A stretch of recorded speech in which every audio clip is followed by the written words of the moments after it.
Kita mulai ya, para jamaah sekalian. Bismillahirrahmanirrahim. Assalamualaikum warahmatullahi wabarakatuh.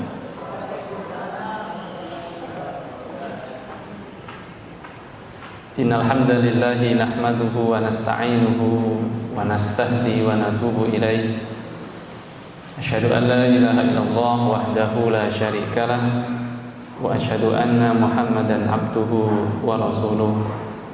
Allahumma la sahla illa ma ja'altahu sahla wa anta taj'alul hasna idza syi'ta sahla. Alhamdulillah, semuanya atas izin dan taufik dari Allah Rabbuna Tabaraka wa Ta'ala, kita melangkahkan kaki di tempat ini dalam rangka kita ingin memperbaiki serta menambah keadaan ruhiyah kita bersama. Karena pertemuan ini adalah pertemuan yang di dalamnya akan kita tadabburi kisah, hadis dan juga ayat-ayat Quran, maka fix kita datang ke sini mendatangi salah satu di antara taman-taman surga Allah Subhanahu wa Ta'ala.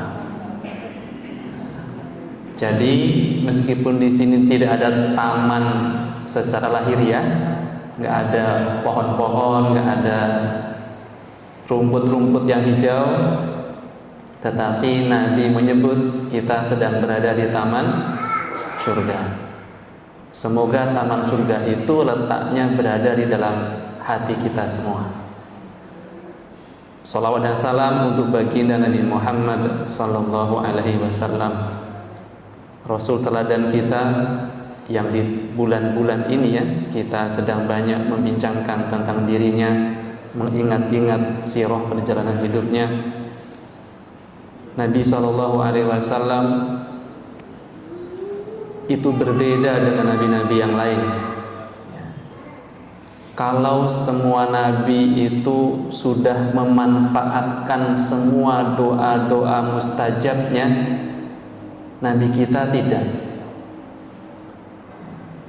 Kata Nabi sallallahu alaihi wasallam, ya, semua nabi dan rasul, semua nabi dan rasul laha da'watun mustajabatun. Semua nabi itu punya doa-doa mustajab. Tetapi doa mustajab para nabi dan rasul sebelum Nabi Muhammad sudah mereka minta di hadapan Allah di dunia, sudah habis. Tiket doanya yang mustajabahnya itu sudah dipakai di dunia. Berbeda dengan Rasul kita, Nabi sallallahu alaihi wasallam, inni ikhtaba'tu, aku menyembunyikan, menunda doa mustajab yang itu menjadi hakku. Nanti akan aku gunakan di mana? Di hari berbangkit nanti. Nabi menyimpan doa mustajabnya itu, hak beliau untuk mendapatkan ijabah yang pasti, tidak di dunia, disimpan nanti di yaumul qiyamah untuk dijadikan doa. Disitulah Nabi akan memberikan syafaat kepada kita semuanya. Masya Allah. Tetapi itu tidak menjadi pemahaman kita, oh nabi-nabi yang lain egois ya, enggak. Nabi yang lain sudah memanfaatkan doanya, tidak. Ini keutamaan nabi kita. Nabi kita menyimpan doanya untuk kita yang hadir di sini. Nah, semoga dengan kita mengkaji sirah beliau, kita senantiasa berittiba dengan sunnah beliau, kita dapat tuh nanti di akhirat istijabah doa Nabi dalam bentuk syafaatnya untuk kita semuanya. Amin ya rabbal alamin. Hari ini kita akan mengkaji sebuah tema sebagaimana yang sudah di-share di media sosial, di medsos, di WhatsApp. Judulnya Iman yang Melahirkan Pengorbanan. Ini judulnya. Baik jamaah yang hadir di sini maupun yang hadir di via YouTube atau Zoom. Ada yang Zoom ya, alhamdulillah. Tema yang akan kita ambil ini berbasis atau bersandar nanti kepada sebuah kisah. Kisah yang akan kita ambil adalah satu di antara para sahabat. Sahabat itu bernama Suhaibun. Namanya siapa, Bu? Suhaib. Jelas apa? Jelas ya? Masya Allah. Namanya Suhaib. Suhaib bin Sinan radhiyallahu anhu. Biasanya juga dikenal dengan nama Suhaib bin Sinan Ar-Rumi. Suhaib bin Sinan Ar-Rumi. Ar-Rumi artinya dari negeri Romawi. Salah seorang sahabat yang dikenal berasal dari negeri Romawi. Meskipun nanti pernyataan ini kurang tepat. Ya. Memang beliau dikenal sebagai Ar-Rumi, orang yang berasal dari Romawi, nisbatnya dari negeri Romawi. Tetapi nanti kita akan jelaskan sebenarnya Suhaib bin Sinan ini yang dikenal sebagai orang Romawi ini tidak benar-benar dari negeri Romawi. Nanti kita akan jelaskan. Tetapi kalau ibu-ibu baca di buku-buku sirah, memang disebutnya Suhaib bin Sinan Ar-Rumi, dari negeri Romawi. Para jamaah yang Allah muliakan, mari kita kenalkan dulu sahabat ini. Pertama, para ulama mengenalkan tentang siapa sahabat kita yang akan kita bahas ini. Di antaranya Al-Imam Al-Hafidh Ibnu Asakir mengatakan Suhaib bin Sinan, nama lengkapnya adalah Suhaib bin Sinan bin Malik bin Abdu Amru bin Uqaid bin Amir. Beliau punya kunyah, punya panggilan namanya Abu Yahya. Atau nanti yang lain juga mengenalnya dengan Abu Ghassan An-Namri Ar-Rumi Al-Badri Al-Muhajiri. Berarti beliau adalah seorang yang pernah tinggal di Namr, juga pernah tinggal di Romawi, salah seorang ahli dalam perang Badar atau seorang yang pernah mengikuti perang Badar. Al-Muhajiri berarti seorang yang pernah juga ikut hijrah. Ini nama lengkap sahabat Suhaib bin Sinan Ar-Rumi. Nanti kalau lebih dekat detail lagi, ya nama beliau sebenarnya ada beberapa pendapat, tapi yang paling masyhur yang pertama ini, Suhaib bin Sinan Ar-Rumi. Adapun nama-nama yang lainnya itu memang disebut oleh para ahli sejarah, tetapi yang masyhur yang nomor pertama dari 3 nama beliau yang tersebar di buku-buku sejarah, nomor pertamalah yang paling masyhur. Siapa Suhaib bin Sinan Ar-Rumi ini? Ya. Suhaib bin Sinan Ar-Rumi ini sebenarnya salah seorang sahabat yang dulu juga menjadi di antara sahabat-sahabat dan temannya Nabi. Ya. Sebelum Nabi menjadi Rasul, teman. Gitu. Bahkan di sini disebutkan An-Soifi. Soifi itu putranya Suhaib. An-Soifi bin Suhaib, ya. An abihi qala, Sahibtun Nabi sallallahu alaihi wasallam qabla ayyuha ilaihi. Aku itu sudah pernah menjadi teman Nabi sallallahu alaihi wasallam sebelum Nabi mendapatkan wahyu. Berarti Suhaib ini sendiri sudah kenal Nabi sejak lama. Perkenalan inilah yang melatar belakangi nanti ada memori tersendiri di diri Suhaib kepada Nabi kita. Teman yang lama, tapi teman yang ini ternyata bukan sembarang teman. Teman yang nanti akan menjadi Nabi dan Rasul. Yang cukup aneh, Suhaib ini punya kunyah. Kunyah itu panggilan. Biasanya kunyah itu dipanggil berdasarkan nama putra. Ya, misalkan nama anak saya yang pertama Hudzaifah, saya dipanggil Abu Hudzaifah. Karena anak pertama itulah kita dikunyahkan, kita disebut namanya, dipanggil. Bangsa Arab suka menyebut-nyebut kunyah itu Bu namanya. Nama anak pertama dijadikan nama panggilan untuk bapaknya. Nama anak kedua, ketiga, keempat itu tidak. Nama yang paling atas. Maka ya, dan itu sunnah. Nabi SAW mensunahkan kita memanggil dengan siapa nama bapak, nama anaknya. Nama anaknya Ahmad, berarti Abu Ahmad. Nah, itu memang sudah menjadi budaya dan Nabi SAW kemudian biasakan. Yang nggak boleh itu memanggil nama dengan kunyah nabinya sallallahu alaihi wasallam. Kunyah nabi itu ada kunyah khusus namanya Abul Qasim karena pernah punya putra. Nabi pernah punya putra namanya Qasim. Ya. Suatu ketika Nabi SAW pernah jalan di pasar. Ternyata ketika jalan di pasar ada salah seorang sahabat manggil nama temannya, ya Abu Qasim, ya Abu Qasim. Nabi juga ada di situ.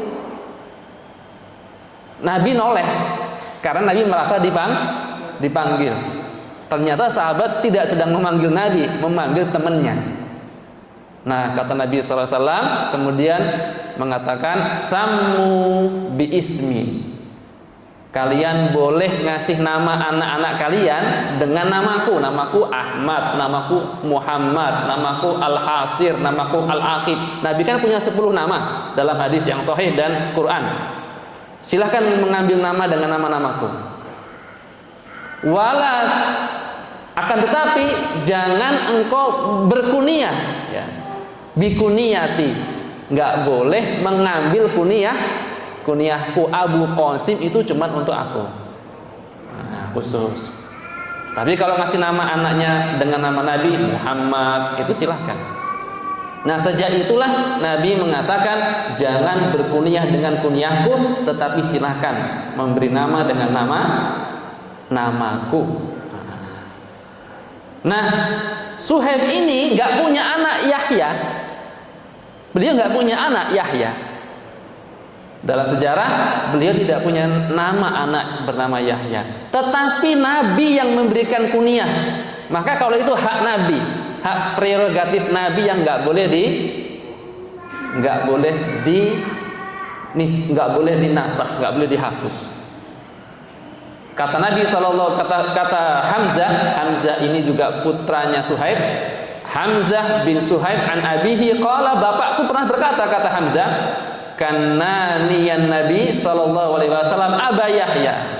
Nabi pernah memberikan kunyah kepada aku, ya. Bapaknya mengatakan dengan sebutan Abu Yahya. Maka Suhaib itu juga dipanggil dengan nama Abu Yahya. Yang ngasih nama langsung Rasul sallallahu alaihi wasallam. Nah, kalau sudah Rasul yang ngasih nama, yang lain tinggal sami'na wa ata'na. Nah, para jamaah yang memuliakan, kalau dari sisi perawakan Suhaib ini, Pak, kata Imam Al-Baghawi mensifati wajah Suhaib, kana ahmaru syadid asyuhubah tashubuhu hamrah. Memang Suhaib itu wajahnya merah, mirip-mirip orang Romawi, rambutnya juga pirang pula. Cocok memang kalau dikenal sebagai orang Romawi. Orang juga nggak akan ada yang ragu kalau Suhaib itu orang Romawi. Dari perawakannya memang persis banget orang Romawi. Wa kana kathiru sya'ru ra'si, rambutnya lebat. Yakhdabu bil hina, dikhidab dengan hina. Pacar. Dikasih rambutnya itu dibuat merah. Tapi tidak merah merah darah, bukan gitu Bu ya. Merahnya merah kemerah-merahan. Pirang lah bahasa kita gitu. Dengan hina. Wa kana minal mustad'afina mimman yu'adzabu fillah. Tetapi memang dalam sejarah Suhaib nanti, Suhaib ini orang-orang lemah, orang-orang kalangan lemah yang menjadi budak. Mustad'afin, orang-orang lemah yang pernah diadab, maksudnya yang pernah disiksa oleh orang-orang Quraisy di jalan Allah Subhanahu wa taala. Nah, ini adalah tentang Suhaib. Maka, kata para ulama, Suhaib Ar-Rumi radhiyallahu an adalah salah seorang di antara sahabat-sahabat senior. Levelnya itu level senior. Apa maksud senior? Maksudnya adalah yang awal masuk Islam. Satu angkatan dengan Ammar bin Yasir, ya. Satu angkatan pula dengan Bilal bin Rabah. Ini generasi-generasi awal yang masuk Islam dari kalangan mustad'afin, orang-orang du'afa. Tetapi memang orang akan mungkin jarang kenal Suhaib ini, cerita-cerita tentang Suhaib, karena memang tidak banyak yang mengisahkan. Tetapi beliau ini Masya Allah, maka kita angkat kisah ini di hadapan para jamaah semua. Beliau termasuk orang-orang yang masuk Islam di awal. Bahkan ketika itu jumlah kaum muslimin baru sekitar 30-an orang. Kalau 30-an orang ini berarti masa dakwah Nabi itu baru kurang lebih 5 atau 6 tahun berdakwah. Itu kan baru mencapai 40-an orang ya. Jadi belum lama Nabi berdakwah, Suhaib sudah masuk Islam. Nah, Suhaib ini tadi kan saya sebutkan, Suhaib punya sebutan di ujung namanya itu Ar-Rumi, dari negeri Romawi. Apakah Suhaib ini orang Romawi tapi kok namanya Suhaib ya, bin Sinan gitu ya. Ini nama-nama Arab, tetapi kok disebutnya Romawi? Maka sesungguhnya dari mana nama asal Ar-Rumi ini? Karena banyak orang yang mengira beliau memang benar-benar dari orang Romawi, plus fisiknya juga persis dengan orang Romawi, plus yang kedua lahjah bicaranya itu memang Romawi. Susah ngomong bahasa Arab, bisanya ngomong bahasa Romawi. Baru kemudian lama bergabung lagi bersama Nabi, baru beliau bisa kembali berbahasa Arab. Tetapi istilah-istilah Romawinya itu, logat Romawinya nggak hilang, nggak bisa hilang. Orang semakin yakin, oh ini orang Romawi, orang logatnya aja logat Romawi. Logat kayak kita sekarang logatnya logat bahasa Inggris gitu ya. Ngomong bahasa Indonesia nggak bisa, ada kecampur-campur selalu bahasa Inggrisnya. Nah, Suhaib adalah dulunya, Suhaib ini anaknya seorang hakim, Bu, Bapak-bapak sekalian. Putra dari salah seorang hakim di wilayah Basrah. Wilayah Basrah itu wilayah di sekitar dekat Irak ya. Nah, nanti di sana waktu itu raja di sana itu mereka berafiliasi atau bergabungnya dengan raja Persia. Persia itu dulu selalu berperang dengan kekuatan yang lainnya namanya Romawi. Ketika Basroh ini pernah diserang oleh Romawi, maka Basroh ini porak-poranda. Anaknya hakim ini bernama Suhaib. Jadi Suhaib ini anaknya orang besar sebenarnya. Itu masih kecil, masih balita. Itu ditangkap menjadi, bahasa kita, tawanan harta rampasan. Sehingga sejak kecil Suhaib kemudian dibawa oleh orang Romawi ke negeri Romawi. Itulah sebabnya Suhaib itu dikenal dengan orang Romawi. Yang sebenarnya dia itu tinggal awalnya di negeri Basroh. Bapaknya pun sebenarnya orang Arab yang ditugaskan untuk tinggal di Basroh menjadi hakim oleh Raja Persia. Qadarullah, ketika kecil terjadi penyerangan oleh bangsa Romawi. Nah, Suhaib termasuk di antara tawanan-tawanan harta rampasan. Nah, diambil Suhaib, dibawa dan dibesarkan oleh pemiliknya di negeri yang baru namanya Romawi besar. Maka di sanalah Suhaib lama tinggal, tumbuh besar, otomatis bahasanya pun sudah bahasa Romawi, lahjahnya pun bahasa Romawi. Ternyata kisah Suhaib ini tidak semakin enak. Dari menjadi budak di Romawi sampai usia dewasa, orang Romawi kemudian menjual Suhaib. Menjualnya ke siapa? Qadarullah menjualnya itu ke salah satu orang Quraisy di Mekah, orang kaya di Mekah, namanya Abdullah bin Jada'an. Nanti saya akan kisahkan sedikit ini Abdullah bin Jada'an. Karena Ibunda Aisyah pernah nyebut-nyebut nama Abdullah bin Jada'an kepada Rasulullah. Ya, Ibunda Aisyah pernah nyebut-nyebut nama orang ini kepada Rasulullah. Abdullah bin Jada'an ini, ya, orang Mekah. Ketika orang Romawi tadi melihat ada Abdullah bin Jada'an, jadi orang Mekah itu, Bu, suka safar ke Romawi dalam rangka berdagang. Dalam Quran disebutnya apa? Rihlatasyita'i wassoif. Nah, rihlah musim dingin dan musim panas. Gitu. Kalau sudah datang musim panas, orang-orang Arab lebih memilih berdagang di Syam, di Romawi Syam ini. Lebih memilih dagang di sana. Nah, ketemulah itu Abdullah bin Jada'an dengan orang-orang Romawi. Orang Romawi bilang kepada Jada'an, "Wahai Abdullah bin Jada'an, ini aku jual untukmu." Dijual dengan harga mahal. Abdullah bin Jada'an bawa Suhaib ini pulang ke Makkah. Jadilah dia penduduk kota Makkah, balik lagi ke negeri Makkah. Nah, selama di bawah kepemilikan Abdullah bin Jada'an, ternyata Suhaib ini bukan kayak budak-budak yang lain, bahasanya gitulah. Budak itu kan biasanya manut, kemudian ya lemah, tidak pinter gitu. Namanya juga biasa dididik dengan ala budak gitu, dididik dengan metode budak. Tapi Abdullah bin Jada'an melihat Suhaib ini tidak. Setiap dikasih pekerjaan beres cepat. Setiap dikasih tugas berdagang untung besar. Setiap dikasih tugas clear. Kata Abdullah bin Jada'an, saya punya budak yang hebat ternyata. Kayaknya Abdullah bin Jada'an sudah mulai naksir sama Suhaib ini. Apa kata Abdullah bin Jada'an? Ini nggak layak jadi budak.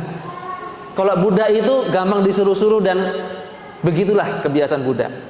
Tapi ini cerdas, bisa mikir lebih hebat dari layaknya budak-budak yang lain.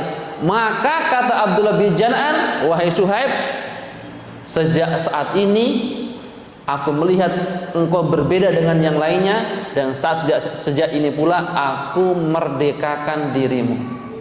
Jadi statusnya sudah menjadi merdeka. Bu, kok bisa Abdullah bin Jada'an memerdekakan budak dengan gampang? Ini tidak biasa di zaman jahiliyah. Kan ini masih zaman jahiliyah. Maksudnya Abdullah bin Jada'an ini orang kafir, Bu. Kafir Quraisy.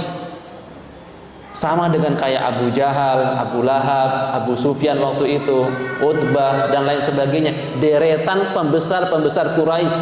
Namanya pembesar Quraisy itu namanya memerdekakan budak itu jarang sekali. Nah, harta budak itu harta mahal.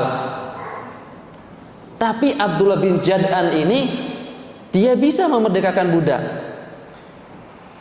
Kenapa? Karena kata para ulama, Abdullah bin Jad'an sebenarnya memang bukan orang kaya biasa. Abdullah bin Jad'an ini orang kaya Quraisy, kafir Quraisy yang kaya raya, tetapi royal orangnya. Royal itu apa ya? Itu suka ngasih, pemurah.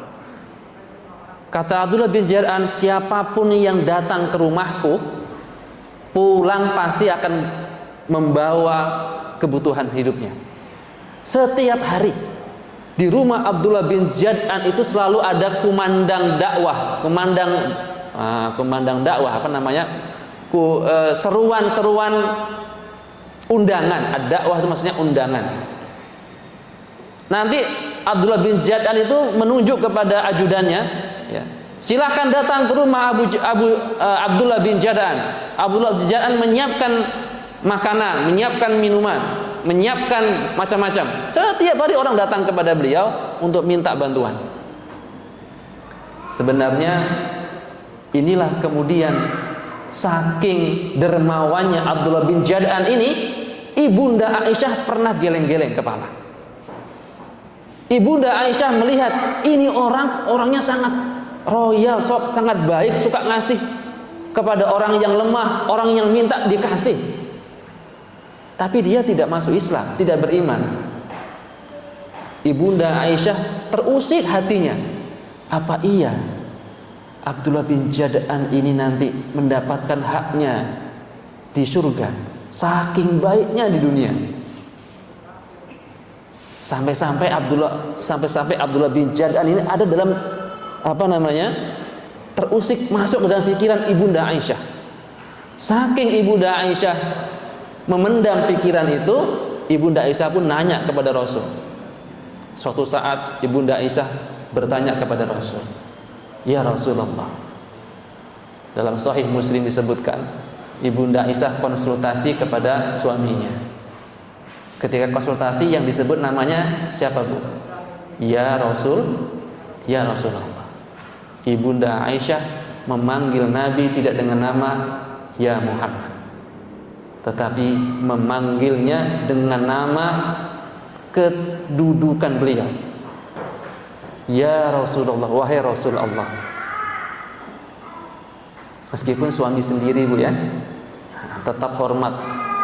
Ya Rasulullah, wahai Rasulullah, sesungguhnya Ibnu Jad'an kana yut'imut ta'am, orang yang suka ngasih makan.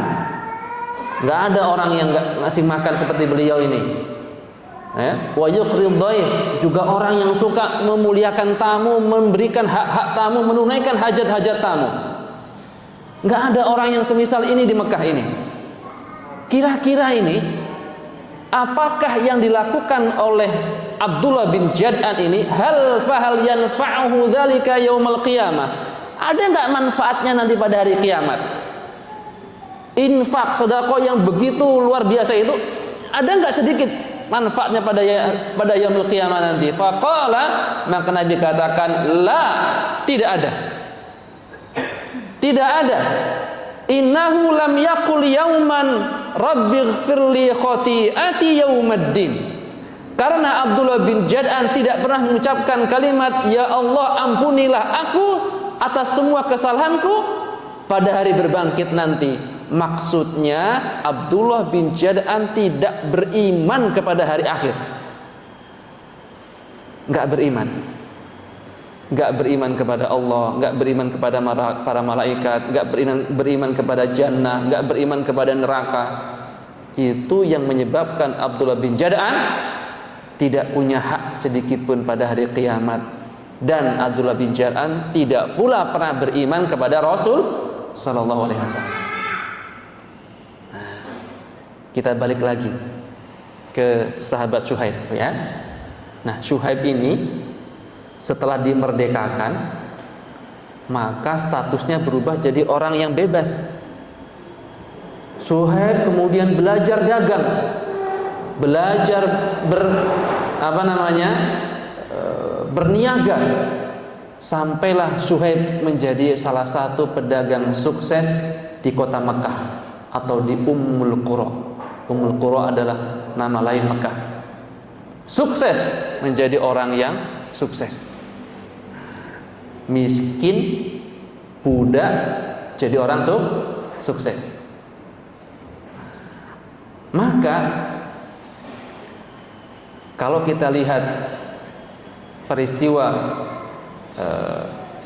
kebaikan Abdullah bin Jada'an, saya ingin sebenarnya sedikit saja mengingatkan sebuah ayat yang perlu kita ingat-ingat sejenak. Apa ayat itu? Dalam surah Al-Furqan 23. Catat ya, surah Al-Furqan 23. Allah mengatakan, wa qadimna ila ma amilu. Nanti pada hari kiamat akan kami tampakkan semua amal mereka, orang-orang kafir. Amal-amal kebaikan yang tadi Abdullah bin Jada'an sudah tunaikan, amal tiap hari ngasih makan, tiap hari ngasih membantu orang, semua kebaikan ditampakkan ya. Min amalin, amal semua ditampakkan. Faja'alnahu haba'an mansura. Tetapi kemudian amal itu jadi apa? Jadi debu-debu yang berterbangan, tidak berbekas. Amal nampak banyak sekali, tiba-tiba amalnya langsung celeng, dihilangkan oleh Allah, dihapus. Inilah bahayanya ketika kita beramal tidak karena Allah. Abdullah bin Jada'an beramal bukan karena iman. Kita pun sama. Ketika amal kita tidak dilandasi dengan iman, tidak karena Allah, siap-siap jadi haba'an mansur, debu-debu yang berterbangan. Nah, kita kembali ke Suhaib bin Sinan Ar-Rumi. Suhaib bin Sinan itu masuk Islam ketika dalam kondisi kaum muslimin berat-beratnya menghadapi rintangan dakwah. Bahkan Suhaib bin Sinan masuk Islam secara sembunyi-sembunyi, sebagaimana para sahabat yang lain masuk Islam pula dengan sembunyi-sembunyi. Ini sebagaimana Ammar bin Yasir menyebutkan, ya, ini kisah Ammar bin Yasir punya kisah sendiri. Ammar ini temannya Suhaib, sama-sama dari kalangan du'afa. Waktu itu baru masih kalangan du'afa ya. Maka Ammar bin Yasir mengatakan, laqitu Suhaiban ala babi daril Arqam. Aku pernah berjumpa dengan Suhaib di depan pintu Darul Arqam. Darul Arqam itu apa? Darul Arqam itu markas Nabi, tempat Nabi diam-diam mendakwahkan Islam. Itu khusus markas yang Nabi buat, yang tidak diketahui oleh orang-orang Quraisy. Hanya Nabi dan para sahabat yang tahu tempat ini, Darul Arqam. Kata Ammar bin Yasir, aku bertemu Suhaib ketika aku dan Ammar dan Suhaib sama-sama ingin ke Darul Arqam, sama-sama ingin berislam. Waktu itu posisi Suhaib ini masih budak, Bu. Dia masih lemah. Dia berislam bersama Ammar bin Yasir yang juga salah seorang Ustadz Afin. Bapaknya saja orang miskin, lemah, budak. Anaknya juga budak. Jadi ini sama-sama para budak ini bertemu Nabi SAW untuk masuk Islam.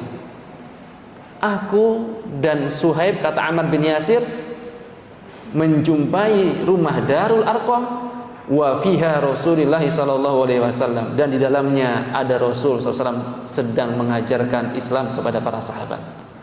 Fadakhalna, maka kami pun masuk, minta izin untuk masuk. Fa'arada alaina al-Islam fa aslamna, maka Nabi menyampaikan kepada kami tentang apa itu Islam.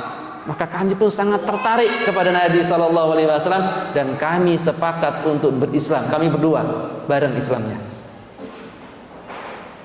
Setelah itu kami tinggal beberapa hari di Darul Arqam sampai waktu tiba sudah siang hari. Fakharajna wa nahnu mustakhfun. Kami keluar dari Darul Arqam dengan sembunyi-sembunyi. Ini menunjukkan waktu itu memang kondisi Mekah dalam kondisi berat. Dakwah Islam belum bisa ditampakkan secara baik, secara sempurna. Banyak rintangan yang harus dihadapi. Ketahuan Islam ditangkap. Maka Ammar bin Yasir nanti ketahuan Islam ditangkap. Termasuk juga Syuhaib nanti ketahuan keislamannya, nanti yang menyiksa itu orang lain. Abdullah bin Jad'an tidak menyiksa, tetapi nanti yang menyiksa tokoh-tokoh Quraisy yang lain, menangkapnya dan menyiksanya sebagaimana sahabat-sahabat yang waktu itu disiksa. Maka nanti banyak sekali riwayat-riwayat yang menyebutkan Syuhaib ini pernah dipakaikan baju besi yang panas, yang sudah dijemur-jemur itu. Baju besi, kalau dulu baju besi Bu, itu untuk perang. Syuhaib dibuka bajunya, dipakaikan baju besi sudah terjemur panas, dipakai ke badannya dan sekaligus ikut dijemur bersama baju panas itu. Itu Syuhaib. Nah, banyak sekali peristiwa-peristiwa yang dialami oleh Syuhaib, tetapi Syuhaib tetap tidak bergeming dari keislamannya, tetap komitmen. Makanya Nabi SAW dulu pernah menyebut-nyebut, ya, Syuhaib ini adalah orang yang masuk Islam dari kalangan bangsa Romawi. Ya, Syuhaib lah yang pertama. Orang Romawi waktu itu nggak ada yang masuk Islam, baru Syuhaib lah yang masuk Islam pertama kali. Nabi mengatakan as-sabiqu arba'atun. Ya, ada 4 pendahulu Islam maksudnya. Pertama, Nabi mengatakan ana sabiqul Arab, akulah pendahulu dari bangsa Arab yang banyak ini, aku yang masuk Islam pertama kali. Nabi ya, dari bangsa Arab Nabi yang masuk Islam, maksudnya Nabi yang mendapatkan gelar kenabian, mendapatkan risalah Islam. Wa Syuhaib sabiqur Rum, adapun Syuhaib adalah yang masuk Islam dari bangsa Romawi. Wa Bilal sabiqul Habasah, Bilal bin Rabah, kenal juga kita ya, ma'ruf, itu yang pertama kali masuk Islam dari bangsa Habasyah. Ya. Adapun Salman Al-Farisi wa Salman sabiqul Faras. Salman adalah sabiqul Faris, orang yang masuk Islam dari bangsa Persia. Nah, bangsa Arab, bangsa Romawi, bangsa Habasyah, dan bangsa Persia. Ini 4 orang ini. Nabi sendiri, Syuhaib dari bangsa Romawi, Bilal dari bangsa Habasyah, kemudian Salman Al-Farisi dari bangsa Persia. Nah, itu salah ketik Bu ya, Salman bukan Salam. Nah, Salman Al-Farisi. Makanya Salman Al-Farisi, Salman dari negeri Persia. Syuhaib ini pantang bagi beliau untuk meninggalkan Nabi. Orang yang sudah terlanjur jatuh cinta sekali dengan Nabi. Sejak pertama kali melihat Nabi dalam pertemanan, itu Syuhaib sudah menyimpan rasa berbeda dengan teman-teman yang lainnya. Sampai Nabi menjadi Rasul dan mendakwahkan Islam, Syuhaib semakin cinta dengan Nabi-Nya. Apalagi Syuhaib ini tidak pernah absen dalam apapun perjuangan bersama Nabi, nggak pernah absen. Maka Syuhaib pernah mengatakan tentang dirinya bersama Nabi. Apa kata Syuhaib? Qala Syuhaib mengatakan, aku tidak pernah sekalipun menyaksikan Rasul Shallallahu Alaihi Wasallam dalam satu peperangan illa kuntu hadirhu, kecuali aku hadir di dalamnya. Peristiwa-peristiwa apapun yang besar, aku pasti hadir di dalamnya bersama Nabi. Juga walam yubayyi bai'atan illa kuntu hadiruha. Setiap ada perjanjian, baiat atau klausul-klausul perjanjian, itu aku selalu ada di situ. Aku nggak pernah tinggal. Wala ghazan ghazatan, juga semua peperangan Nabi perang di situ, aku selalu hadir bersama Nabi. Itu saking cintanya Suhaib kepada Nabi sallallahu alaihi wasallam. Illa kuntu fiha an yaminihi aw shimalihi. Dalam perang kalau nggak aku berada di sebelah kanan, aku berada di sebelah kiri Nabi, mendampingi terus Nabi kemanapun. Wa ma khafu amamahum qattun illa kuntu amamahum. Kalaupun Nabi SAW sedang dalam kondisi berat, ketakutan terjadi di mana-mana, Nabi di depan, aku di depan. Ketika Nabi mundur ke belakang, aku pun di belakang bersama Nabi. Ya. Ini seolah-olah Suhaib itu seperti apa? Seperti bentengnya Nabi SAW. Nah, ini ada di antara manusia-manusia yang selalu komit bersama Nabi SAW. Ya. Suka duka bersama Nabi, ikut selalu bersama Nabi. Ya. Sampai nanti akan turun sebuah ayat yang akan dikhususkan kepada Suhaib. Ayat yang menjadikan persaksian ya, dari Nabinya Shallallahu Alaihi Wasallam yang berasal dari langit, dari Allah Rabbuna Tabaraka wa Taala, tentang pengorbanan Suhaib itu diabadikan dalam ayat. Makanya tema kita ini kan iman yang melahirkan pengorbanan. Kita akan lihat sampai-sampai ayat itu turun untuk memuji pengorbanan Suhaib. Ayat ini turun nanti ketika Suhaib itu melaksanakan perintah hijrah sebagai perintah terbesar sebelum para sahabat menginjakkan kakinya di Madinah.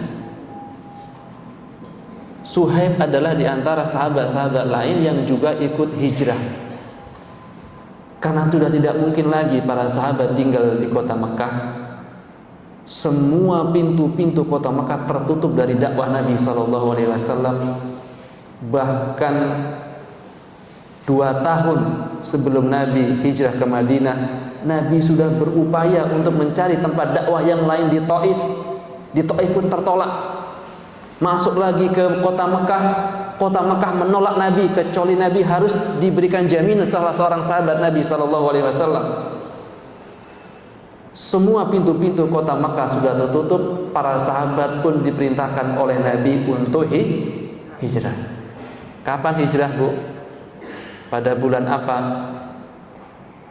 Para sahabat hijrah pada bulan Muharram. Makanya pada bulan Muharram itu bulan pertama dalam Islam. Diambil dari fenomena atau peristiwa hijrah. Nabi SAW perintahkan kepada sahabat untuk hijrah.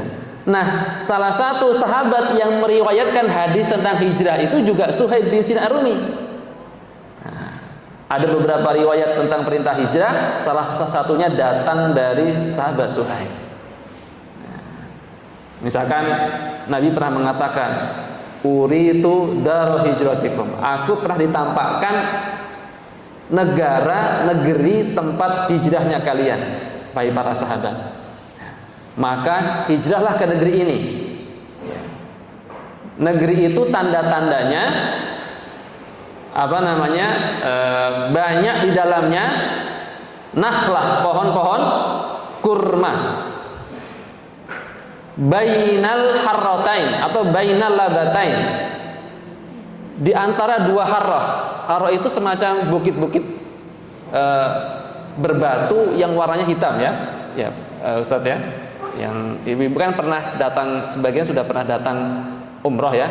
Itu kan Madinah itu diapit 2 bukit, harrah syarqiyah dan harrah gharbiyah. Itu warnanya bukitnya hitam, saking kena panasnya itu, Bu, bukit sampai berwarna hitam. Itu nggak bisa ditembus oleh pasukan musuh dari arah itu. Sebagai tameng yang bersifat alami. Nabi katakan, kita akan hijrah ke negeri ini. Maka sahabat pun berangkat. Berbondong-bondong sahabat berangkat. ketika para sahabat sudah berbondong-bondong berangkat, satu demi satu sahabat berangkat, maka Suhaib bin Sinan Ar-Rumi termasuk di antara sahabat yang tertinggal dalam hijrah. Tertinggal. Apalagi Nabi SAW di bulan kemudian, bulan Safar, para sahabat hijrah di bulan Muharram, Nabi hijrah di bulan Safar, tepatnya pada tanggal 27 Safar malam-malam bersama sahabat Nabi Abu Bakar As-Siddiq, ya, berteman berdua, ditambah salah seorang pembantunya, sahabat penunjuk jalan yang Nabi sewa, ya, namanya Abdullah ibn Uraitid, ya. Kemudian salah seorang pembantu dari Abu Bakar As-Siddiq, Amr bin Fuhairah, 4 orang berangkat. Ini waktu itu Nabi berangkat pada bulan Safar. Ketika Nabi sudah berangkat bersama Abu Bakar dengan peristiwa hijrah yang luar biasa itu, Suhaib bin Sinan Ar-Rumi hatinya gelisah dan gusar. Mengapa gelisah? Mengapa gusar? Nabi dan Rasul kecintaannya sudah tidak lagi berada di Mekah, sementara dirinya masih tertinggal di Mekah. Dalam riwayat yang lain, nanti Suhaib ini akan hijrah bersama sahabat Ali bin Abi Thalib. Ini satu riwayat. Akan tetapi kita akan menyebutkan peristiwa di mana Suhaib bin Sinan Ar-Rumi ini nanti nggak kuat tinggal di Mekah dan beliau segera bersiap-siap untuk ikut hijrah. Pertama, karena Nabi sudah memberikan turun ayat tentang hijrah, dan ayat itu memberikan gambaran tentang bahwa hijrah ini tenang, hijrah ini susah, sulit, berat, tetapi di sana ada ganjaran. Allah juga siapkan di balik itu fadilah-fadilah dalam hijrah. Dalam surah Nisa Allah turunkan ayat, "Wa may yuhajir fi sabilillah yajid fil ardi muraghaman katsiran wa sa'atan." Barang siapa yang mau berhijrah di jalan Allah, dia akan disiapkan oleh Allah muraghaman katsiran, nikmat yang banyak, nikmat yang besar, kenikmatan-kenikmatan yang banyak, wasa'atan, dan negeri yang luas tempat hijrahnya itu. Maka para sahabat pun termotivasi untuk hijrah. Tetapi memang hijrah itu berat. Tidak semua para sahabat mudah dalam hijrahnya. Ada yang anaknya ditangkap, istrinya ditahan, ya. Ada yang kemudian terjadi perang kecil dalam hijrah. Yang paling nggak bisa ditahan hijrahnya itu siapa? Umar. Umar itu ngancem kalau hijrahnya. Kalian orang Quraisy, kalau ingin putra-putranya jadi yatim, temui saya di jalan ini. Kalau Umar itu mau hijrah pengumuman dulu, Bu. Kalau yang lainnya itu kan diam-diam malam-malam, jam 1, jam 2 malam, sebelum subuh sudah berangkat. Hijrahnya sembunyi-sembunyi. Umar yang hanya berani. Yang ingin anaknya jadi yatim, temui saya di jalan ini, saya besok mau hijrah siang-siang. Nah, itu Umar. Maka nggak ada yang berani menghadapi Umar, takut, Bu, semuanya. Nah, tetapi Nabi hijrahnya malam-malam, tengah malam bersama Abu Bakar. Bahkan hijrahnya muter dulu ke, seolah-olah Nabi berangkat bukan ke Mekah, bukan ke Madinah, tapi berangkat ke Yaman. Muter dulu ke belakang, ke arah selatan, muter balik lagi nanti. Tinggal lama dulu di Gua Sur 3 hari. Berat hijrahnya Nabi itu. Ini nanti perlu dibahas tersendiri. Berbeda hijrahnya Nabi, berbeda hijrahnya Umar. Kata orang, berarti hebat Umar dong hijrahnya, ya. Bisa terang-terangan, Nabi nggak bisa terang-terangan. Nah, ini insya Allah ada hikmahnya. Ada hikmah tersendiri mengapa Nabi hijrahnya dengan sembunyi-sembunyi. Bahkan ada 6 orang yang ikut serta dalam kesuksesan hijrah Nabi. Umar cukup sendiri, nggak pakai 6 orang. Nah, itu ada hikmahnya. Tentu nanti pembahasan tersendiri. Nah, Suhaib ketika Nabi sudah hijrah, ya, Abu Bakar As-Siddiq ditunjuk oleh Allah Rabbuna Tabaraka wa Ta'ala melalui Jibril sebagai teman hijrahnya. Suhaib dalam dirinya, Abu Bakar menjadi teman hijrah Nabi Sallallahu Alaihi Wasallam. Alangkah berbahagianya Abu Bakar. Sementara aku masih tinggal di Makkah. Ya, perintah Allah untuk memilih Abu Bakar karena Abu Bakar punya keutamaan. Nabi katakan, wahai Jibril, man yuhajir ma'i, siapa yang akan menjadi teman hijrahku? Abu Bakar. Kata Jibril, Abu Bakar. Maka Rasul pun hijrah bersama Abu Bakar. Itu perintah Allah. Nah, ketika Nabi sudah hijrah jauh, Nabi sudah kemudian tiba di Madinah bersama kaum muslimin di sana. Suhaib bin Sinan masih tertahan dengan apa? Dengan hartanya. Kan tadi kita katakan, kita sebutkan di awal tadi, Suhaib itu awalnya budak, meskipun susah, sulit, pernah disiksa, tapi lama kelamaan menjadi orang yang sukses dalam perdagangan. Hartanya cukup, banyak malah. Maka Suhaib ini tertahan dengan hartanya. Dia simpen dulu hartanya agar tidak dirampok oleh orang-orang Quraisy. Karena sebagian besar sahabat yang meninggalkan harta di Mekah itu propertinya diambil oleh orang Quraisy. Hartanya dirampas, dibuka rumahnya, diambil, dijarah oleh orang-orang Quraisy. Maka Suhaib ini kan punya harta banyak. Maka beliau simpan harta itu di tempat tersembunyi yang tidak ada orang Quraisy tahu. Maka kemudian dia berangkat dengan harta semungkin yang dia bisa bawa. Dan ingat, Suhaib itu selain kaya raya, beliau ini juga orang yang bahasa kita itu tangkas sekali, orang yang pandai memanah. Maka beliau bawa busur anak panah. Khawatir di tengah perjalanan dicegat oleh Quraisy, aku hadapi dengan anak panah, aku hadapi dengan pedangku. Lengkap seperti orang mau perang. Jalan dengan kudanya. Nah, nanti akan ada ayat yang turun kepada Suhaib dalam surah Al-Baqarah 207. Ayat inilah yang mengabadikan tentang pengorbanan Suhaib.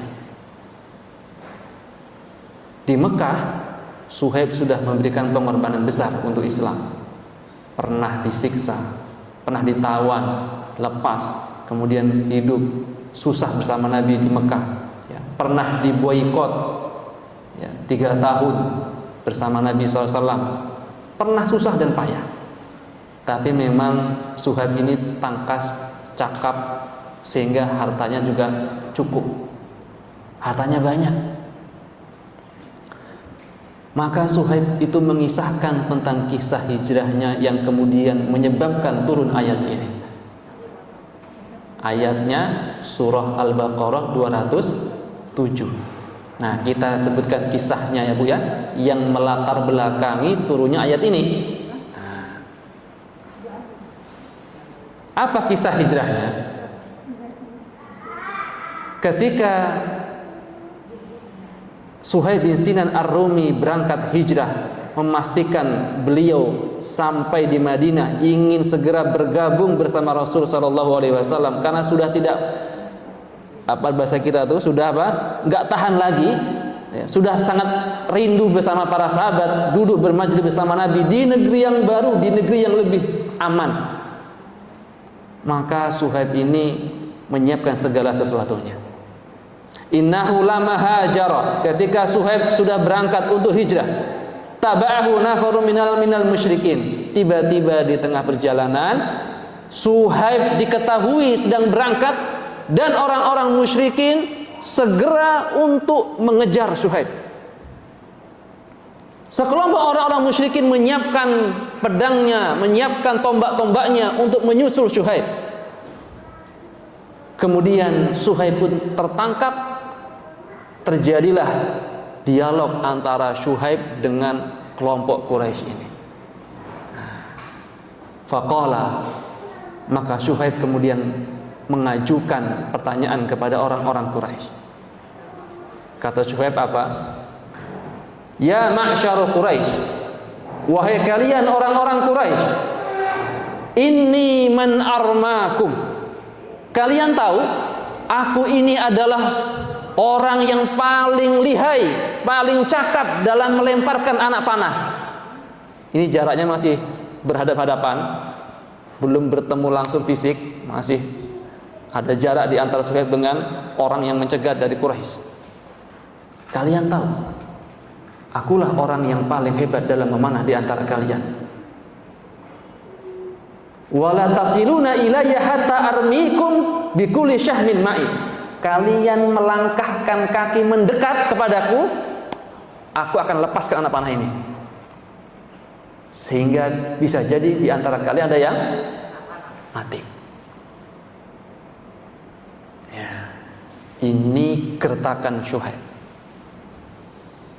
Tetapi masalahnya Suhaib kan sendiri, yang mencegatnya banyak. Anak panah baru dilepas, mereka juga sudah langsung, yang lain sudah menyerang. Iya, akan ada yang mati, tetapi potensi dirinya mati juga ada. Yang kedua, dalam bayangan Suhaib, aku tidak bisa hijrah itu, Suhaib sudah sangat rindu untuk bertemu Nabi, untuk berada di Darul Hijrah. Ya. Tujuan utamanya adalah hijrah untuk tinggal bersama Nabi, itu tujuan utama. Maka kemudian kata Suhaib, kalau sudah anak panahku ini habis, summa adribukum bisayfi, aku akan hadapi kalian semua dengan pedangku satu-satu. Nah, emang Suhaib ini lihai dalam berperang. Anak panah habis, pedang akan disiapkan. Sudah disiapkan oleh beliau. Tetapi Suhaib memberikan opsi lain. Anak panah, pedang, atau yang terakhir. Nah, Suhaib mengatakan, fa in kuntum turiduna mali dalaltukum alaihi. Tapi kalau kalian ini mencegat aku, bagaimana kalau kalian mau dan kalian menginginkan harta kekayaanku, aku akan tunjukkan di mana aku menyimpan harta ini. Oh, mulai ngiler itu orang-orang Quraisy. Nah, memang kalau masalah harta, Quraisy itu paling-paling. Memang harta yang dicari. Orang Quraisy pun berhitung, daripada aku kena anak panah, ya mungkin aku bisa menang, tapi kan aku bisa juga mati. Di antara sekian ini mungkin ada yang mati, jangan-jangan aku yang mati. Kira-kira mereka pun bermusyawarah, mereka pun berbincang-bincang, gimana? Udah harta aja, ya sudah. Ya, faradu. Tiba-tiba mereka mengatakan, ya kami maunya harta. Oh, itu yang kalian inginkan. Ya. Maka kemudian disepakati fa'ahadahum, ya, wadallahum. Kemudian telah disepakati, ya, aku akan tunjukkan di mana tempat harta tersebut. Maka Suhaib tanpa ragu-ragu dan tanpa harus berbohong, kan bisa juga kalau berbohong, Bu, ya. Ya, di sini saya nanti kabur. Nah, enggak.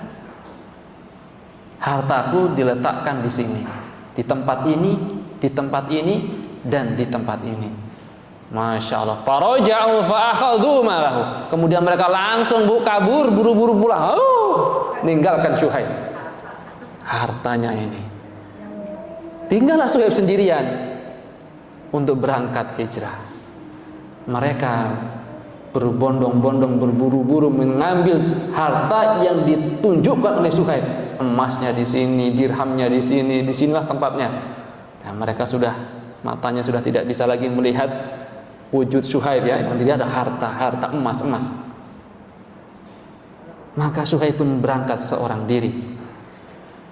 Dalam riwayat disebutkan, di tengah perjalanan Suhaib bertemu papas dengan Ali bin Abi Thalib radhiyallahu anhu. Ali bin Abi Thalib radhiyallahu an itu berangkat dengan alas kaki yang sudah rusak, ya, berangkat jalan kaki. Maka kemudian dalam pertemuan ini Suhaib pun dalam riwayat berangkatnya juga jalan kaki. Ya, hartanya diberikan semua, semuanya dikasih semua, kuda-kudanya semua ambil semua. Saya jalan kaki. Maka Suhaib pun tak lama kemudian berjalan tibalah di negeri Madinah. Ketika Nabi SAW menerima Suhaib dan mendapatkan informasi bahwa Suhaib sudah tiba di Madinah, falamma jaa ila Nabi SAW, maka ketika Suhaib bertemu Nabi di Madinah, di negeri yang baru, negeri yang tempat mereka hijrah, mereka idam-idamkan tinggal bersama Nabi, maka Nabi SAW kemudian langsung memeluk Suhaib dengan mengatakan, Rabihal bai' ya Suhaib. Rabihal bai', ada beberapa riwayat. Rabihal bai' ya Suhaib, Rabihal bai' ya Suhaib. Sungguh perdaganganmu telah untung besar. Suhaib terdiam. Perdagangan apa? Aku ini hijrah. Aku tidak berdagang apa-apa. Aku juga tidak menguntung. Untung dari mana? Aku tidak punya keuntungan. Semua hartaku bahkan habis. Suhaib masih belum paham. Kata Nabi, sungguh telah untung besar perdagangan wahai Suhaib. Telah untung besar perdagangan wahai Suhaib. Maka kemudian Allah Rabbuna Tabaraka wa Ta'ala menurunkan ayat ini untuk Suhaib. Ternyata Nabi sudah mendapatkan informasi dari Jibril tentang apa yang dilakukan Suhaib ketika hijrah. Nabi SAW mendapatkan informasi dari Jibril tentang hijrahnya Suhaib, tentang pengorbanan Suhaib, tentang rasa rindunya Suhaib dengan Nabi dan para sahabat. Jibril telah memberikan informasi itu dan telah turun ayat tentang Suhaib kepadanya. Maka Nabi mengatakan, wahai Suhaib, sungguh telah turun sebuah ayat kepadamu dalam surah Al-Baqarah 207. Turun ayat untuk seseorang. Masya Allah Bu ya, kalau kita ada ayat turun untuk kita, Masya Allah, tenang. Ini Allah Rabbuna Tabaraka wa Ta'ala menurunkan sebuah ayat untuk menggambarkan tentang Suhaib. Ayatnya apa tadi? Surah Al-Baqarah 207. Kita baca ya. A'udzu billahi minasyaitonir rajim. Wa minan nas, dan di antara manusia-manusia, may yashri, ada di antara mereka yang menjual nafsahu, dia berniaga, maksudnya dia berniaga dengan jiwanya, dengan dirinya, dengan jiwa badannya dan ruhnya, ibtigha'a mardatillah. Perniagaan itu untuk mengharap ridho dari Allah. Manusia-manusia ini adalah manusia-manusia yang mulia, yang dia berjual beli dengan Allah Rabbuna Tabaraka wa Ta'ala, menjual dirinya dan apa yang dia miliki untuk Allah Rabbuna Tabaraka wa Ta'ala, mengharap hanya ridha Allah. Wallahu raufun bil ibad. Wallahu, dan Allah, raufun bil ibad, maha baik dengan setiap hamba-hambanya. Inilah ayat yang turun untuk sahabat Suhaib bin Sinan Ar-Rumi. Ayat ini turun untuk memuliakan beliau dengan apa yang telah beliau korbankan. Yang pengorbanan ini tentu terjadi tidak begitu saja kalau tidak dilandasi dengan keimanan beliau dengan Islam yang beliau telah terima dari Nabi-Nya sallallahu alaihi wasallam. Tentu tidak mungkin beliau akan berhijrah dengan dorongan hijrah yang datang dari Nabi-Nya sallallahu alaihi wasallam, dan beliau berikan semua hartanya. Beliau mulai lagi dari nol tinggal di Madinah.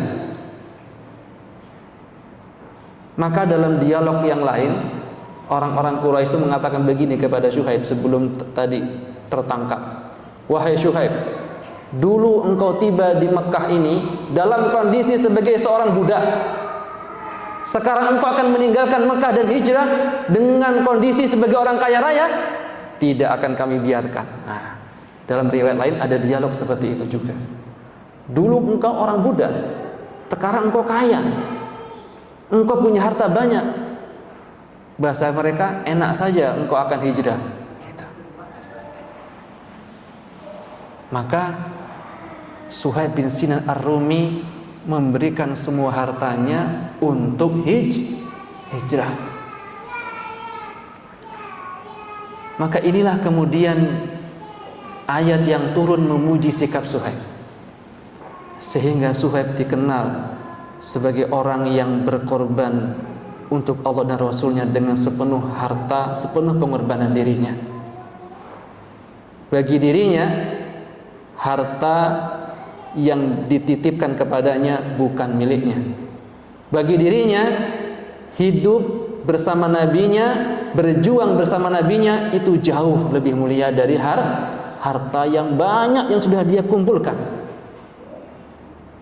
Maka kemudian Suhaib telah sukses dengan pengorbanannya, dan Allah legitimasi kesuksesannya dengan turun ayat. Dan Nabi katakan, sungguh rabihal bai', rabihal bai', perdaganganmu telah untung besar. Ya, jadi ternyata ada jual beli antara kita dengan Allah, yang ketika seorang jual beli dengan Allah tidak akan pernah rugi. Itulah jual beli kita dengan Allah. Pengorbanan kita dengan Allah tidak akan pernah rugi. Maka Suhaib ini nanti ketika Rasulullah SAW meninggal, Suhaib punya umur lebih panjang. Suhaib nanti tinggal masa Abu Bakar, wafatlah Abu Bakar. Tinggal pula di masa Umar ibn Khattab. Masa Umar pun wafat, Suhaib masih hidup, meskipun sudah agak tua. Ya. Nanti sampai masa Ali bin Abi Thalib, dan setelah masa terjadinya perang antara sahabat, Suhaib kemudian tak lama wafat. Melalui semua khalifah-khalifah, Abu Bakar, Umar, Utsman, dan sahabat Ali bin Abi Thalib radhiyallahu anhu. Ada yang menarik, Umar itu sempat, apa bahasa kita? Bahasa kita itu nanya kepada Suhaib, kok Suhaib punya beberapa hal yang menurut saya, kata Umar, itu nggak mungkin. Kata Suhaib, ya, ketika kata Umar radhiyallahu anhu, wahai Suhaib, engkau memiliki 3 keutamaan, tapi tolong jelaskan bagaimana itu bisa terjadi. Ya. Yang pertama, qala iktanaita wa laysa laka walad, engkau berkunyah tapi engkau kan nggak punya anak. Maksudnya anak yang bernama Yahya itu nggak ada. Namanya kan kunyahnya Abu Yahya. Dari mana engkau berkunyah? Kan nggak boleh kita berkunyah dengan nama anak yang nggak punya, bukan anak kita. Umar sempat pernah komplain kepada Syuaib. Apalagi wahai Umar? Itu satu, kata Umar. Yang kedua, ya, engkau ini disebut-sebut orang Arab, tapi bukankah engkau ini orang Romawi? Engkau kan datang namamu saja Ar-Rumi. Oh ya. Apalagi wahai Umar? Yang ketiga, engkau itu suka saraf. Saraf itu apa? Israf, berlebih-lebihan. Fit ta'am, dalam makanan, maksudnya suka ngasih orang makan, berlebih-lebihan dalam memberikan orang makan. Nah, 3 komplain Umar kepada sahabat Suhaib. Maka dijawablah oleh Suhaib. Yang pertama, wahai Umar, fa inna Rasulullah sallallahu alaihi wasallam kannani Aba Yahya. Bukan aku yang berikan julukan Abu Yahya, tapi Rasul yang pernah menjuluki aku Abu Yahya. Umar langsung diam. Kalau sudah Rasul angkat tangan. Nah, yang kedua, aku ini mengaku orang Arab, tapi kan bukankah aku ini orang Romawi? Ya, bapakku itu orang Arab ya.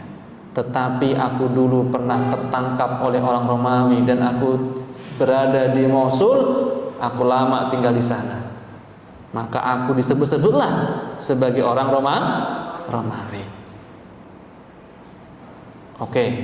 Yang ketiga, yang ketiga apa? Wa amma qauluka fi sarfi ta'am. Engkau sebut aku suka menghambur-hamburkan makanan. Ketahuilah wahai Umar, Nabi sallallahu alaihi wasallam aku pernah dengar langsung dari beliau, khairukum man at'amat ta'am. Sebaik-baik di antara kalian adalah yang paling suka ngasih makan. Kata Suhaib, kamu nggak pernah dengar hadis ini? Kira-kira gitu. Oh, Suhaib ternyata punya landasan. Umar pun diam. Tiga-tiganya dijawab dan Umar tidak membantah. Kalau sudah qala Rasul SAW, sudah. Nah, maka keindahan akhlak Suhaib ini itu selalu dilihat oleh Umar. Bahkan Umar, ketika Umar menjelang wafatnya, Umar berpesan kepada sahabat, walamma mata Umar ausa ayusolli alaihi Suhaib. Ketika Umar wafat, pesan Umar yang mensolati bukan anaknya, bukan ibnu Umar, bukan Abdullah bin Umar, bukan anak-anak Umar yang lainnya, bukan Asim, bukan. Tetapi Umar ingin agar yang mensolatinya adalah orang yang pernah dipersaksikan dalam ayat, wa minan nas may yashri nafsahu ibtigha'a mardatillah wallahu raufun bil ibad. Yang mensolati aku jadi imamnya adalah orang ini yang pernah dipersaksikan dalam ayat surah Al-Baqarah ayat 207. Itu permintaan Umar. Maka kemudian Suhaiblah yang bertindak menjadi imam sholat jenazah untuk sahabat Umar ibn Khattab radhiyallahu anhu. Artinya, kalaulah Nabi punya kedekatan tersendiri dengan Suhaib, maka Umar pun melihat memang Suhaib bukan manusia biasa. Sampai-sampai yang mengimami sholat jenazahnya, dia tidak menunjuk putra kesayangannya, yang juga orang alim, sahabat yang alim. Tetapi Umar menunjuk Suhaib, berpesan, mewasiatkan kepada sahabat, nanti yang menjadi imamnya adalah Suhaib bin Sinan Ar-Rumi. Maka inilah akhir kehidupan Suhaib. Nanti Suhaib pun kemudian meninggal kurang lebih di umur samanun wa salasin. Berapa itu? 83 tahun. Kata para ulama ya. Di antara Imam Al-Waqidi menyebutnya demikian, umur 83 tahun ya. Ada juga yang menyebutnya 70-an tahun, sab'ina sinin. Ada juga. Nah, nanti itu beberapa pendapat. Ini di antara pendapat-pendapat yang ada ya, kurang lebih usia beliau 80-an tahun. Nah, maka kemudian Nabi SAW ya sudah memberikan banyak wejangan-wejangan kepada para sahabat tentang sahabat Suhaib ini, ya, maka di balik kisah ini kita tinggal mengambil beberapa faedah di antaranya. Yang pertama, tidak semua orang siap menjual dunianya untuk akhirat. Tidak semua kita siap. Yang siap hanya yang punya iman yang kuat. Ya. Iman yang kuat itulah yang mendorong dirinya untuk mau menerima jual belinya dengan Allah. Jual beli dengan apa? Dengan surga, dengan jannah, ya. Dengan ridha Allah, dengan jannah Allah Subhanahu wa taala. Ya. Dan ini tidak mudah. Maka kalau kita juga pernah mendengar kisah Nabi Ibrahim alaihissalam, ya, kisah-kisah orang-orang yang pernah berkorban, ya, itu semuanya pengorbanan yang dilandasi dengan keimanan kepada Allah Rabbuna Tabaraka wa Ta'ala. Bisa bayangkan, Nabi Ibrahim itu punya putra Ismail, putra pertama, dititipkan di Mekah, di lembah yang belum ada insun wala syai', nggak ada manusia, nggak ada apa-apa. Dalam riwayat hanya ada satu pohon di dekat nanti dibangunnya Ka'bah, itu pohon untuk berteduh. Nabi tinggalkan kan Hajar dengan Ismail di sana. Ibrahim kemana itu? Ditinggalkan balik kemana?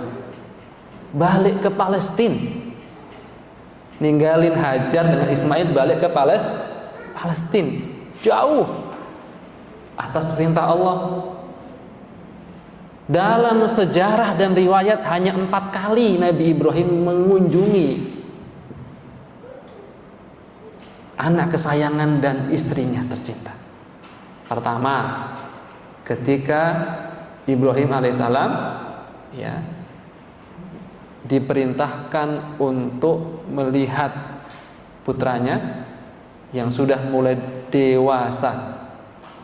Baru pertama kali nengok, ngelihat, rindu luar biasa, rindu yang tidak tertahan lah, namanya rindu dengan anak yang sudah ditinggalkan istri, demikian pula. Baru 1 malam nginep, turun perintah, turun ayat dalam mimpi Nabi Ibrahim alaihissalam. Perintahnya apa? Sembelih. Gimana itu perasaan Bu ya? Kita jangankan nyembelih Bu ya, anak kita kena pisau putus misalkan jarinya, itu kita perihnya luar biasa, nggak tega. Ini menggerek sendiri anaknya gitu, mengorbankan anaknya. Tapi karena ini perintah Allah, iman sudah tertancap, laksanakan. Dan yang menarik itu Ismail belum jadi nabi. Ya. Satajiduni insyaallahu minas sabirin. Sang anak juga siap ternyata. Kadang bapaknya siap, anak belum tentu siap. Ya, bapaknya sudah siap sholat berjamaah di masjid, anaknya belum tentu. Nah, ini kan sama-sama perintah. Padahal nggak harus dipotong, nggak ada yang dipotong tangan, nggak ada dipotong. Untuk menunaikan perintah, orang tua biasanya siap, anak belum tentu. Tapi ini masya Allah, pengorbanan yang dua-duanya siap. Dari mana mereka miliki ini? Dari iman. Ya. Yang kedua, perjalanan hidup itu harus dilalui dengan kerja keras. Ini pelajaran dari kerja keras Syuaib, yang statusnya dari budak berubah menjadi manusia merdeka dan memiliki keutamaan dalam harta. Maksudnya adalah kerja keras Syuaib mendatangkan hasil yang baik. Tidak berpangku tangan, ya, tidak malas-malasan. Nah, ini kehidupan Syuaib. Ini pelajaran bagi anak muda. Yang ketiga, bahwa sesungguhnya di balik, ya, kesulitan, ya, Kemudahan itu bersama dengan kesulitan. Fa inna ma'al usri yusra. Inna ma'al usri yusra. Tidak akan sulit selama-lamanya, akan ada selalu yang namanya yusra. Yusra, kemudahan. Ya. Kemudahan itu akan datang. Suatu saat akan kita terima saat-saat di mana ada saatnya kita mendapati kemudahan. Yang ketiga, yang keempat, hijrah adalah perintah Allah, tapi juga sekaligus ujian. Hijrah itu ujian. Memang tadi kan disebutkan, barang siapa yang hijrah, wa man yuhajir fi sabilillah, di jalan Allah, yajid fil ardi muraghaman katsiran wa sa'atan, akan Allah berikan kepadanya nikmat yang luas, nikmat yang banyak, negeri yang lebih luas, tanah yang lebih luas. Engkau akan mudah beribadah, engkau akan mudah untuk taat kepada Allah. Tapi kan jarak antara hijrah dengan kemudahan itu langsung Allah berikan apa tidak? Tidak. Nabi sendiri setelah hijrah masih banyak ujian dan cobaan. Setiap minimal 2 bulan itu Nabi pasti ada perang. 2 bulan perang ini, nanti perang ini lagi, perang ini, sampai 74 kali Nabi harus terjun langsung dalam perang.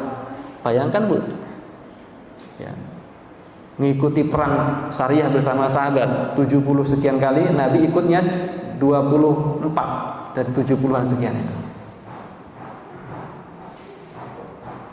Tidak mudah. Hijrah adalah perintah, tapi juga ujian. 5. Dari kisah tadi kita mengenal Abdullah bin Jada'an. Abdullah bin Jada'an, tuannya Suhaib. Belajar apa dari situ?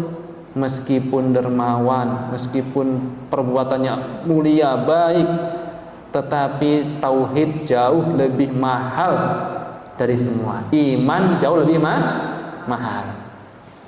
Abdullah bin Jada'an bisa memberikan apa saja, tetapi dia tidak memiliki apapun di akhirat nanti. Abdullah bin Jada'an ini sebenarnya punya kisah agak panjang ya. Abdullah bin Jada'an awalnya bukan orang kaya, tapi orang yang miskin dan mohon maaf suka berlaku buruk kepada para wanita. Nah, ini Abdullah bin Jada'an. Tetapi kemudian hidupnya berubah. Nah, meskipun berubah tapi tetap iman tidak berubah. Ini diantara beberapa hikmah ya yang bisa kita ambil, kita petik dari perjuangan, dari pengorbanan sahabat Syuhaib ibn Sinan Ar-Rumi radhiyallahu anhu. Dan demikian, masih ada waktu ya, masih ada waktu. Silahkan kita tambahkan dengan beberapa tanya jawab.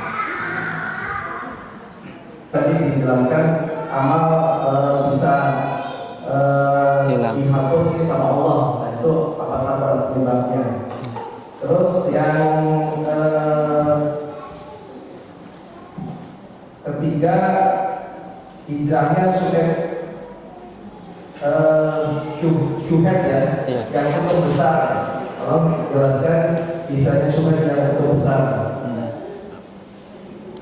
Aku sempat ini nggak jelas yang ketiganya penyebab hijrahnya. Ini tadi dijelaskan ini Untung besar. Sahabat ini hijrah untung besar gitu. Untuk makna maksudnya apa? Tafsir ayat ya. Ya.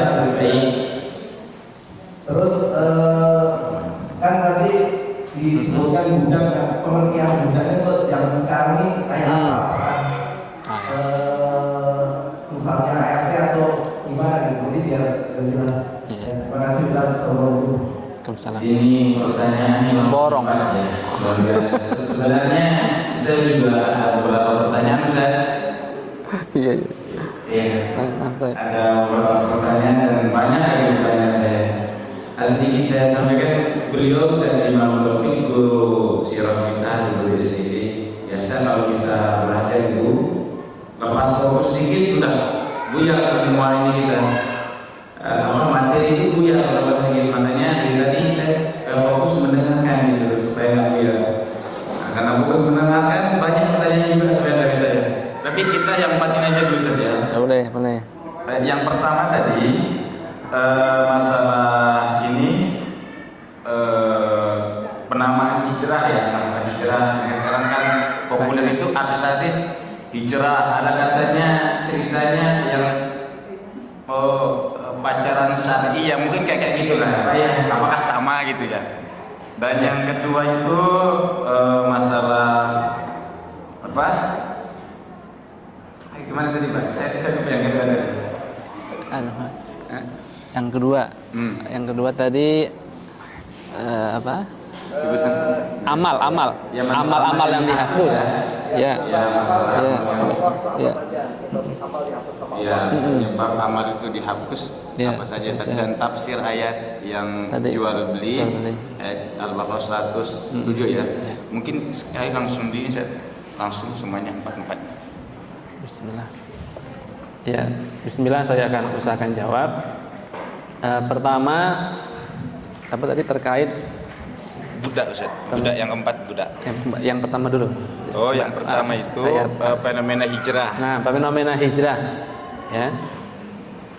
Fenomena hijrah yang terjadi hari ini, apakah itu sama dengan hijrah di masa Nabi SAW? Ya. Secara prinsip, saya kalau mau kita sebutkan ya, sebentar. Kita pernah bahas itu. Hijrah itu ada dua. Anwa'ul hijrah. Hijrah ada dua. Hijrah fisik dan hijrah hati. Nah, kalau hijrah jasad, fisik, berarti yang bergerak itu fisiknya. Hijrah fisik di zaman Nabi SAW berpindah dari negeri kufur ke negeri iman. Negeri kufur adalah negeri yang dikuasai oleh orang-orang kafir Quraisy, berpindah ke negeri iman, Darul Islam yang Nabi tinggal di sana. Berarti di zaman Nabi itu hijrahnya dua. Fisiknya hijrah, hatinya pun ikut hijrah. Karena memang hijrah itu tidak mungkin kalau tidak dengan hati. Maka ada hijrah yang kedua disebut dengan hijrah al-qalbu atau hijrah maknawi. Hijrah yang maknawi, bukan fisiknya hijrah, tapi hatinya hijrah. Perubahan jiwanya yang berubah. Seperti apa yang maknawi itu? Nah, ini kan badan pindah tuh. Kalau yang maknawi, hijrah dari taat kepada syaitan menuju Allah, itu hijrah. Hijrah dari tawakal kepada makhluk menuju Allah. Ini contoh-contoh saja. Hijrah dari amal-amalan bid'ah menuju sunnah. Hijrah dari kebodohan menuju ilmu. Ya, hijrah dari kemaksiatan menuju ketaatan. Itu hijrah hati, hijrah batin. Nah, dan ternyata hijrah yang paling pokok itu adalah hijrah yang kedua ini. Disebut hijrah hati, hijrahnya batin. Itu yang paling pokok. Nggak mungkin seseorang hijrah, misalkan anak hijrah dari sini ke mencari daerah yang lebih bagus, lebih aman. Misalkan anak punya perkampungan yang lebih baik, misalkan di Kalimantan, anak hijrah ke sana. Di sana banyak teman-teman yang baik, orang-orang soleh. Saya hijrah ke sana. Badan saya hijrah, tapi hati saya nggak hijrah. Saya tetap saja berbuat maksiat, tetap nggak bertaat kepada Allah. Hanya hijrah badan saja. Ini tidak disebut sebagai orang yang berhijrah. Tidak disebut sebagai orang yang hijrah dengan benar. Makanya Nabi SAW mengatakan, ya, al-muhajiru, orang yang hijrah itu adalah yang hijrahnya dari apa-apa yang Allah larang. Al-muhajiru al-muslimu man salimal muslimuna min lisanihi wa yadihi. Nah, akhirnya kemudian Nabi mengatakan, al-muhajiru man hajara ma nahallahu anhu. Disebut sebagai orang yang hijrah kalau dia sudah mau meninggalkan apa yang Allah larang. Itulah hijrah sebenarnya. Dari situ dulu pondasi hijrahnya. Makanya orang-orang yang hari ini mengatakan kami sedang hijrah, ada artis hijrah, ada pengusaha hijrah, itu namanya hijrah hati. Bisa disebut hijrah? Bisa. Selama pertama hijrahnya karena Allah, kedua dia betul-betul berubah dari sebelumnya yang buruk menjadi lebih baik. Itu juga disebut seorang yang berhijrah, yaitu hijrah hati, hijrah maknawi. Nah, sekarang pertanyaannya lagi, gimana nih? Kalau hijrah ini apakah kita akan hijrah terus setiap saat sampai kita mati? Ya. Selama kita masih ada perbuatan buruk, maka kita selalu diperintahkan untuk hijrah. Nah, makanya kita semua mengevaluasi diri. Saya ini keburukan saya apa? Oh, bapak misalkan, saya ini keburukan saya suka ngomelin istri. Misal, maka saya harus hijrah. Jangan lagi saya mengomeli istri, marah pada istri yang berlebihan, marah nggak tentu arah, emosional lah bahasa gitu. Nah, kepada anak juga mudah marah, mudah mukul, tangan itu ringan sekali. Jangan. Akhlak saya harus berubah, maka saya harus hijrah dari akhlak yang buruk menuju akhlak yang baik. Misal, saya dulu suka konsumsi barang-barang haram. Nah, ya mungkin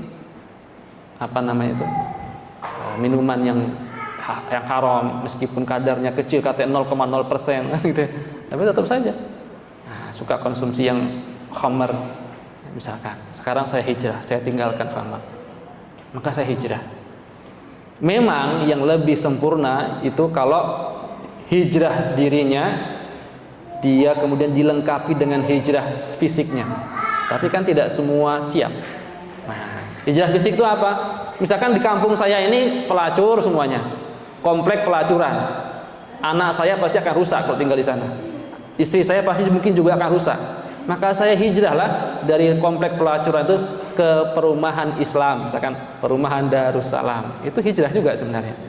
Fisik kita ikut hijrah, hati kita pun ikut hijrah, ingin lebih baik lagi dari tempat semula. Itu yang pertama ya. Baik. Jadi bisa jadi itu juga hijrah kalau memang hijrahnya karena Allah dan memang dia berubah ya Pak, dari yang buruk menuju yang baik. Nah, mungkin tidak hanya artis, ya mungkin juga pengusaha, mungkin dia pendidik dan lain sebagainya. Mungkin dia ustadz. Ana misalkan, apa yang anak ini kurang? Anak harus hijrah. Anak kurang baik sama anak misalkan, ya saya harus perbaiki diri saya. Itulah niat saya hijrah. Yang kedua, penyebab amal dihapus. Ya, ada beberapa penyebab amal dihapus. Yang paling utama adalah kekafiran. Orang tidak punya iman, dia kafir, itu pasti otomatis.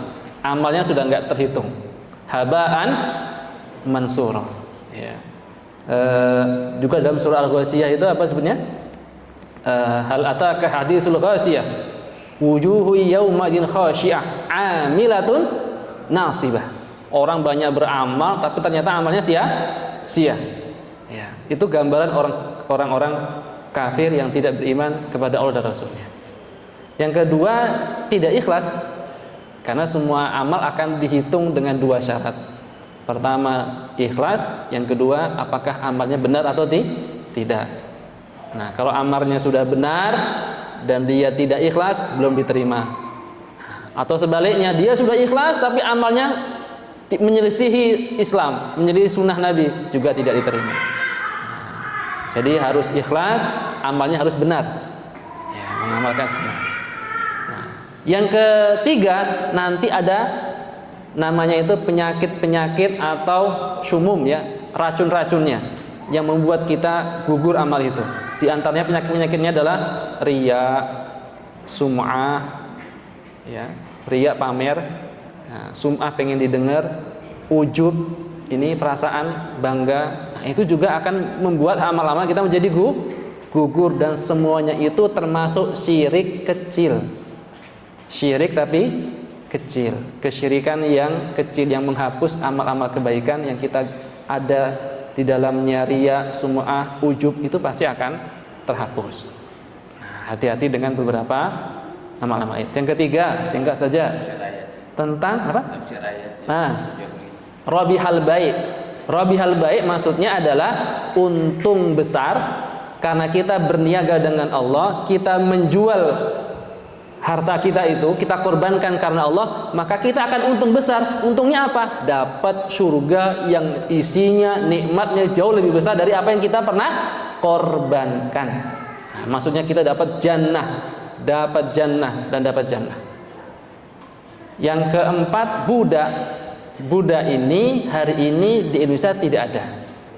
Budak itu hanya terjadi kalau ada status perang. Nah, kalau ada perang, kemudian dia tertawan sebagai orang yang ditawan dalam perang, dia statusnya menjadi budak. Tapi kalau pembantu itu bukan budak, nah, itu saudara kita. Nah, pembantu, pelayan itu tidak budak. Mereka orang merdeka. Karena orang budak itu nanti punya kaidah-kaidah syariat yang tersendiri, ya. Nah, dalam syariat diatur tentang perbudakan. Nah, kalau pembantu itu manusia pada umumnya yang mungkin dia sifatnya kondisinya mustad'afin, orang-orang lemah yang kita libatkan membantu dan sebagainya. Tapi dia bukan budak. Hukumnya berbeda dengan budak. Nah, saya kira 4 itu cukup dulu ya. Oke, ada yang lain? Masih ada Ibu. Mungkin cukup ya. Hah? Cukup. Satu boleh. Oh, sholat. Satu lagi boleh lah. Kasih ini ibu-ibu. Untuk ibu-ibu dah ini dikasih. Satu aja Bu ya. Satu aja. Ya. Waalaikumsalam. Ya boleh Bu. Seperti itu juga boleh. Jadi iman yang lebih utama. Nah, iman. Memang sebenarnya itu intinya itu. Intinya adalah tauhid, karena Abdullah bin Jada'an masih musyrik. Apapun amal perbuatannya tidak menjadikan dia berefek pada hari kiamat nanti. Tetapi nanti ini ada pengecualian. Pengecualiannya nanti kita bahas kapan-kapan. Ada 2 orang musyrikin ternyata amalnya di dunia itu ada manfaatnya di akhirat. Pertama Abu Thalib, paman Nabi yang pertama. Yang kedua paman Nabi juga, Abu Lahab. Ini khusus karena hadisnya Sahih Bukhari Muslim, kita nggak bisa nolak. Nah, ada khusus untuk Abu Lahab, untuk Abu Thalib dia dapat pengecualian. Ada pengaruh meskipun tidak besar. Nah, karena apa? Karena ada sebab-sebabnya. Barakallahu fikum. Hajiku, umrohku, dakwahku. لبيك اللهم لبيك لبيك Budaya Safari, hidupkan sunnah, jalin ukhuwah, raih barokah.